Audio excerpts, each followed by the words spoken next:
Geojit spotlight में आप सभी का स्वागत।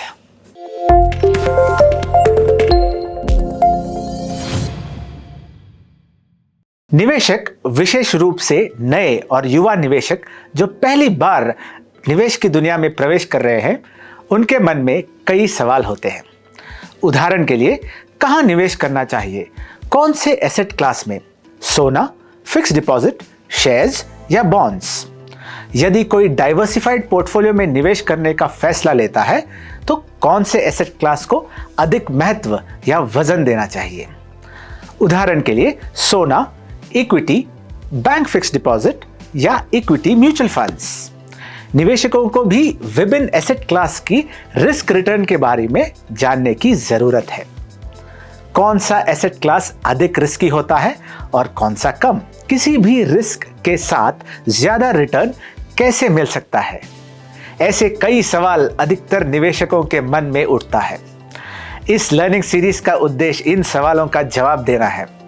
तो देवी और सज्जनों, इस लर्निंग सीरीज के पहले एपिसोड में मैं प्रवास आप सभी का स्वागत करता हूं। चलिए शुरू करते हैं बेसिक जानकारी के साथ। हमें बचत, सेविंग्स, निवेश, इन्वेस्टमेंट्स और संपत्ति या वेल्थ के बारे में पता ही है, लेकिन आपको और थोड़ी डिटेल में मैं समझाने की कोशिश करता हूं। बचत क्या है? खर्चे के बाद आपके पास जो पैसा बचता है वो है बचत। सिंपल है ना? जैसे कि हम कहते हैं इनकम यानी आमदनी माइनस एक्सपेंस यानी कि खर्चा इज इक्वल टू बचत या सेविंग्स। ये है वो डेफिनेशन जो हमें स्कूल में पढ़ाया जाता है। व्यक्तिगत रूप से और फाइनेंशियल एडवाइजरी की दुनिया में इस बचत या सेविंग्स को कैसे देखना चाहिए वो हम बताते हैं। इनकम यानी आमदनी माइनस सेविंग्स या बचत इक्वल्स टू एक्सपेंडिचर। ठीक है, मैं आपको और थोड़ी डिटेल में समझाता हूं। दोस्तों देखो, हमारा इनकम तो लिमिटेड है, ये तो आप सभी मानते हैं, और एक्सपेंडिचर अनलिमिटेड।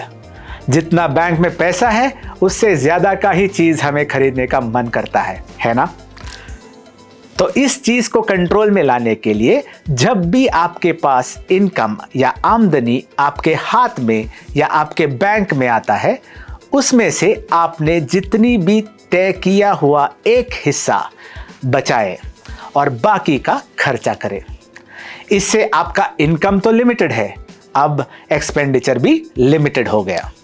तो इस तरह आप अपने भविष्य या फ्यूचर के लिए एक पूंजी जमा कर सकते हैं और इस जमा पूंजी को निवेश भी कर सकते हैं। अब देखते हैं निवेश क्या है। अगर आप अपना धन या पैसा कहीं पे रिटर्न मिलने की उम्मीद से लगाते हैं तो इस चीज को हम निवेश या इन्वेस्टमेंट कहते हैं। दोस्तों अब हम देखते हैं संपत्ति या वेल्थ क्या होता है। अगर आपके पास हद से ज्यादा कोई वैल्यूएबल या मूल्यवान चीज है, उसको हम संपत्ति कहते हैं। मैं उदाहरण देता हूं आपके लिए। अगर किसी व्यक्ति के पास बैंक में 2 लाख रुपए हैं, उसको हम संपत्ति नहीं कह सकते, ये एक छोटी सी राशि है। या किसी महिला के पास 4 लाख के सोने का जेवर है तो उसे भी हम संपत्ति नहीं कह सकते, क्योंकि ये रिलेटिवली या तुलनात्मक रूप से छोटी राशि है।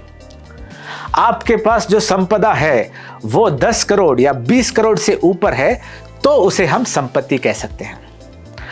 अब मैं आपको बहुत महत्वपूर्ण चीज बोलने वाला हूं जो आपके समझ में आना चाहिए कि ये जो संपत्ति है वो बनाई जा सकती है। हाँ दोस्तों, स्मार्ट और अनुशासित तरीके से अगर आप निवेश करोगे तो आप ये संपत्ति बना सकते हैं। तो अब तक हमने ये देखा कि बचत, निवेश और संपत्ति क्या होती है। अब जब हम पैसा निवेश करते हैं तो हमें उस निवेश से क्या उम्मीदें हैं। एसेट क्लास हो या कुछ और, निवेश से हमें 5 उम्मीदें होती हैं।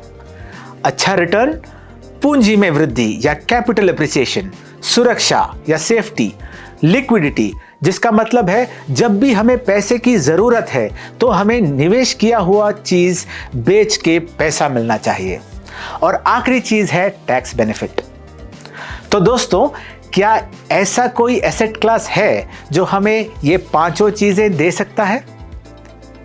मैं तो कहूँगा बहुत मुश्किल है। बैंक में जमा फिक्स्ड डिपॉजिट हमें रिटर्न तो देता है, लेकिन हमारी पूंजी में वृद्धि या कैपिटल एप्रिसिएशन नहीं होता। सोना लंबे समय में हमारी पूंजी में वृद्धि तो ला सकता है, लेकिन उससे हमें इनकम नहीं मिल सकता। रियल एस्टेट में अच्छी पूंजी वृद्धि या कैपिटल एप्रिसिएशन तो मिलता है, लेकिन लिक्विडिटी नहीं मिलती। और इन सभी निवेशों से आपको कर लाभ या टैक्स बेनिफिट भी नहीं मिलता। तो ऐसा कौन सा निवेश है जो सभी पांचों जरूरतों को पूरा कर सकता है? क्या स्टॉक्स में निवेश करने से हमें यह सब मिल सकता है? हां भी और नहीं भी। आप सोच रहे होंगे कि मैं अब ऐसा क्यों कह रहा हूं, हां भी और नहीं भी। क्योंकि किसी भी स्टॉक्स में अगर हम निवेश करते हैं तो हमारे पांचों जरूरतें पूरी नहीं होंगी। पर ऐसे थोड़े स्टॉक्स हैं जिससे हम ब्लू चिप स्टॉक्स कहते हैं। ये स्टॉक्स में अगर आप निवेश करेंगे तो आपकी पांचों जरूरतें पूरी हो सकती हैं। आपको अच्छा रिटर्न डिविडेंड के रूप में मिलेगा।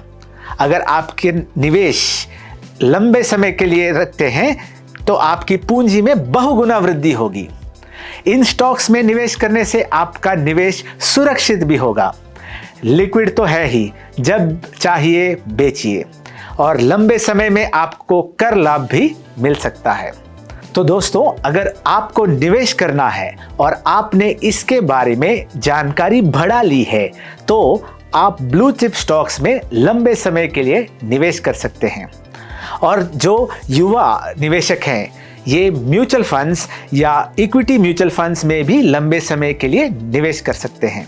तो आज हमने जाना कि निवेश करने से हमारी जो बेसिक ज़रूरतें हैं वो पूरी हो सकती हैं। धन्यवाद।